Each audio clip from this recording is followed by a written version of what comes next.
రైతు పడిన కష్టాలని ప్రభుత్వం ఎప్పుడు కూడా ఒక పెద్ద మనసుతోటి ఒక భరోసా నింపే విధంగా ప్రభుత్వం ఏ కార్యక్రమం చేపట్టినా కూడా రైతుకి పెద్దపీట వేసి తాను పడిన ఇబ్బందులు తగ్గించడానికి రాష్ట్రమే కాదు దేశాన్ని గర్వించే విధంగా కష్టపడిన రైతాంగానికి కాపాడాల్సిన బాధ్యత ప్రభుత్వంలో మన అందరిపైన ఉంటుంది. అహర్నిశలు కష్టపడిన పంటని చివరికి కొనుగోలు చేసే విషయంలో న్యాయం జరగాలని, మంచి ధర రావాలని, కష్టపడి పండించిన పంట అమ్మినప్పుడు అదేవిధంగా డబ్బులు కూడా చేరాలనేది సహజంగా ఏ రైతైనా కోరుకుంటూ ఉంటారు. అటువంటిది గత 5 సంవత్సరాల్లో వైఎస్ఆర్సీపీ పాలనలో ఎంత దుర్మార్గంగా రైతుల్ని ఇబ్బంది పెట్టారో మీ అందరూ కూడా చూశారు. అడుగడుగున సమస్యలు సృష్టించారు. అసలు ఊహించని విధంగా ధాన్యం పండించిన రైతు తన ధాన్యాన్ని ఏ మిల్లుకి అమ్మాలో ప్రభుత్వమే నిర్ణయించేది. ఒక్కొక్కసారి మండలాలు దాటి వెళ్ళేవారు, కొన్ని సందర్భాల్లో జిల్లాలు కూడా దాటి వెళ్ళారు. 70 కిలోమీటర్లు 60 కిలోమీటర్లు కష్టపడి పండించిన ధాన్యాన్ని ఒక పక్క వర్షం వస్తుందన్న ఆందోళన, ఆ సందర్భాల్లో వేరే ప్రాంతాలకు వెళ్ళి తెలియని వ్యక్తుల దగ్గర 5-6 రోజులు పడిగాపులు కాసి లారీల కింద పాపం నిద్రపోయి చివరికి అక్కడ కూడా మోసం చేసి తేమ శాతం ఎక్కువ ఉందని తరుగు చూపించి పేటీఎం ద్వారా చేతిలో డబ్బులు లేవంటే పేటీఎం ద్వారా బలవంతంగా డబ్బులు కట్టించుకొని ఎన్ని మోసాలు చేశారో మనం చూసాం. ఈరోజు నిజంగా ఒక గర్వకారమైన రోజు. ఒక మైలురాయి చేరాం, ఒక హిస్టారికల్ మైలురాయి. I feel very proud. నిజంగా ఈ రోజున రాష్ట్ర ముఖ్యమంత్రి చంద్రబాబు నాయుడు గారి నాయకత్వంలో, మన ఉప ముఖ్యమంత్రి గారు పవన్ కళ్యాణ్ గారి ప్రోత్సాహంతో ధాన్యం కొనుగోలు విషయంలో మా కూటమి ప్రభుత్వం ఈ రోజున అద్భుతంగా ఈ కార్యక్రమాన్ని ఖరీఫ్ మాసంలో ముందుకు తీసుకొచ్చాం. ఈరోజు ఉదయం రాష్ట్ర వ్యాప్తంగా మేము కొనుగోలు చేసిన ధాన్యం 8,003 కోట్ల రూపాయలకి చేరింది. గతంలో ఎప్పుడు కూడా ఆంధ్రప్రదేశ్లో ఈ స్థాయిలో కొనుగోలు జరగలేదు. 8,003 కోట్ల రూపాయలు, 22 లక్షల రూపాయలు. ఈరోజు ఉదయానికి మేము ఆ మైలురాయి చేరినప్పుడు చాలా అద్భుతంగా జరిగిన ఈ కార్యక్రమం మీ అందరికీ తెలియపరచాల్సిన బాధ్యత ప్రభుత్వం నుంచి మా పైన ఉంటుంది. ఎందుకంటే రకరకాలుగా దుష్ప్రచారాలు చేశారు, అనుమానాలు సృష్టించారు. అసలు నిజంగానే ప్రభుత్వం కొనుగోలు చేస్తే డబ్బులు వాళ్ళకి అకౌంట్లో వేస్తారా అని కావాలని కొన్ని సమస్యలు తీసుకొచ్చారు. కల్లాల దగ్గరనే రైతులు వాపోతున్నారని, సరుకులు కొనేవారే లేరని, క్షేత్రస్థాయిలో ఏదో అపోహలు సృష్టిస్తే ఈ వ్యవస్థకి చెడ్డ పేరు తీసుకొచ్చే విధంగా ఒక దుర్మార్గమైన ప్రచారం చేశారు. 34,78,445 మెట్రిక్ టన్నులు ధాన్యం ఈ రోజుకి మేము కొనుగోలు చేశాం. 8,003 కోట్ల రూపాయల 22 లక్షల రూపాయలు విలువ చేసే ధాన్యాన్ని రైతులందరికీ కూడా మనస్ఫూర్తిగా వాళ్ళకి నమస్కరించుకుంటూ 24 గంటల లోపే వాళ్ళ ఖాతాలోకి జమ చేశాం. ఇది మా కూటమి ప్రభుత్వం యొక్క చిత్తశుద్ధి.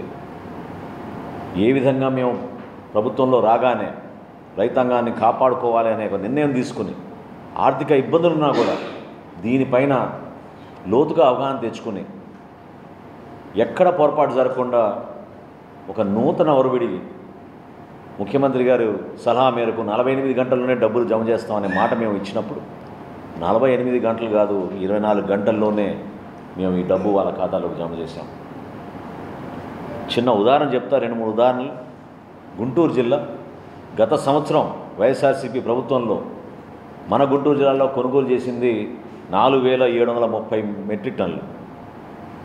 కేవలం 4,730 మెట్రిక్ టన్నులు కొనుగోలు చేశారు. అదే మన కూటమి ప్రభుత్వం 40,009 మెట్రిక్ టన్నులు కొనుగోలు చేశాం. అంటే 746% గత ప్రభుత్వం గత సంవత్సరంతో పోలిస్తే మనం ధాన్యం కొనుగోలు చేశాం. బాపట్ల జిల్లాలో గత సంవత్సరం వాళ్ళు కొనుగోలు చేసింది 29,164 లక్షల మెట్రిక్ టన్నులు. అదే మనం కొనుగోలు చేసింది 91,758 మెట్రిక్ టన్నులు. అంటే 215% గత సంవత్సరం కన్నా అదనంగా మనం కొనుగోలు చేశాం. ఇంకా పల్నాడులో అయితే చెప్పవసరం లేదు, వాళ్ళు కొనుగోలు చేసింది కేవలం 67 మెట్రిక్ టన్నులు. మనం కొనుగోలు చేసింది 13,572 మెట్రిక్ టన్నులు. అంటే ఎంత వ్యత్యాసం ఉందో చూడండి. 20,000% తేడా ఉంది వాళ్ళకి మనకి. ఆ విధంగా ఒక అద్భుతమైన ప్రణాళికతోటి రైతుకి ఇబ్బంది పడకుండా గత సంవత్సరం ఖరీఫ్ మాసంలో ఇదే వైఎస్ఆర్సీపీ ప్రభుత్వం కేవలం 29,85,400 మెట్రిక్ టన్నులు కొనుగోలు చేశారు. మన కూటమి ప్రభుత్వం 34,78,475 మెట్రిక్ టన్నులు ధాన్యం మేము కొనుగోలు చేసి సుమారు 18% ఎక్కువగా గత సంవత్సరంతో పోలిస్తే ఈ రోజున ముందుకొచ్చాం. డబ్బుల విషయంలో కూడా మీరందరూ చూశారు. ఖరీఫ్ మాసంలో పూర్తిగా రైతుల్ని ఎంత ఇబ్బంది పెట్టారంటే కేవలం వాళ్ళు కొనుగోలు చేసింది 5,690 కోట్ల రూపాయలు. అందులో కూడా బకాయిలు పెట్టి వెళ్ళిపోయారు. 5,690 కోట్ల రూపాయలు వీళ్ళు ధాన్యం కొనుగోలు చేసి రైతుల్ని మోసం చేసి 6 నెలలు 9 నెలలు డబ్బులు ఎప్పుడు పడతాయి, అసలు నిజంగా డబ్బులు పడతాయా మన ఖాతాలో కానీ భయంతో రైతులు ఆందోళనతో ఉన్నప్పుడు కూటమి ప్రభుత్వం ఆదుకుని గత ప్రభుత్వం చేసిన అప్పుల్ని రైతుల్ని మోసం చేసి ప్రభుత్వం దిగిపోయిన తర్వాత మా కూటమి ప్రభుత్వం 1,674 కోట్ల రూపాయలు మేము వచ్చిన నెల రోజుల్లోనే రైతుల ఖాతాల్లోకి మేము జమ చేశాం. ఇది మా చిత్తశుద్ధి, ఇది వ్యవసాయ రంగం పైన మేము చూపించే శ్రద్ధ. రైతుకి ఆ విధంగా అండగా భరోసాగా నిలబడుతున్నాం. ఈ ఖరీఫ్ మాసంలో ఈ రోజుకి కూడా రైతులు సంఖ్య చూసినా కూడా చాలా ఆశ్చర్యపోతారు మీరు. గతంలో వాళ్ళు కొనుగోలు చేసిన ఆ 5,699 కోట్ల రూపాయలకి కేవలం 4,36,000 మంది రైతులు ఆ కార్యక్రమంలో పాల్గొన్నారు. ఈ రోజుకి అంటే ఇంకా జరుగుతుంది ఖరీఫ్ రబీ. ఇప్పుడు మేము నెల్లూరు జిల్లాకి కొనుగోలు చేయబోతున్నాం. ఆ వివరాలు కూడా ఇస్తాను మీకు. మన ప్రభుత్వం కూటమి ప్రభుత్వం ఇప్పటికే 5,49,000 మంది రైతుల దగ్గర ధాన్యం కొనుగోలు చేశాం. అంటే దాదాపు 1,10,000 మంది రైతులు అదనంగా ఈ ప్రభుత్వం పైన ఒక నమ్మకంతో ధాన్యం వాళ్ళు మనకి అమ్మినప్పుడు 24 గంటల్లోనే వాళ్ళకి ఈ నిధులు సమీకరించుకుని ఇబ్బందులు ఉన్నా కూడా వాళ్ళని ఆదుకునే విధంగా మేము కార్యక్రమం చేశాం. నెల్లూరు జిల్లాలో 2023, 2024 వాళ్ళు కొనుగోలు చేసింది 0. ఒక్క బస్తా కూడా కొనలేదు. నెల్లూరు జిల్లాలో ఒక్క సింగిల్ బస్తా కొనలేదు. బస్తా కొనగోపోగా సివిల్ సప్లైస్ డిపార్ట్మెంట్లో అన్నిటికన్నా పెద్ద స్కామ్ నెల్లూరు జిల్లాలో జరిగింది. నేను మన నెల్లూరు జిల్లా పర్యటనలో కూడా చెప్పాను. ఏ స్థాయిలో స్కామ్ చేశారంటే ప్రపంచంలో అత్యంత ఖరీదైన వాచ్ రోలెక్స్ వాచ్ అక్కడున్న ఒక ఎంప్లాయీ దగ్గర దొరికింది. స్కోడా కార్లు కొన్నారు వీళ్ళు. రైతులకు అందించాల్సిన డబ్బు వీళ్ళు దుర్వినియోగం చేసి గత ప్రభుత్వంలో నెల్లూరు జిల్లాలో స్కోడా కార్లు కొన్నారు. చివరికి ధాన్యం ఏం కొనుగోలు చేశారు? పోనీ సంస్కరణలు తీసుకొచ్చారా? అది లేదు. స్కామ్ బయటకు వచ్చిన తర్వాత కోవిడ్ సమయంలో వీళ్ళు స్కామ్ చేశారు. దాని తర్వాత 2 సంవత్సరాలు కూడా ఒక్క బస్తా కూడా కొనలేదు. మిల్లర్లను ఇబ్బంది పెట్టారు, దొంగ కేసులు పెట్టారు, మిల్లర్లకి పేమెంట్లు ఇవ్వలేదు.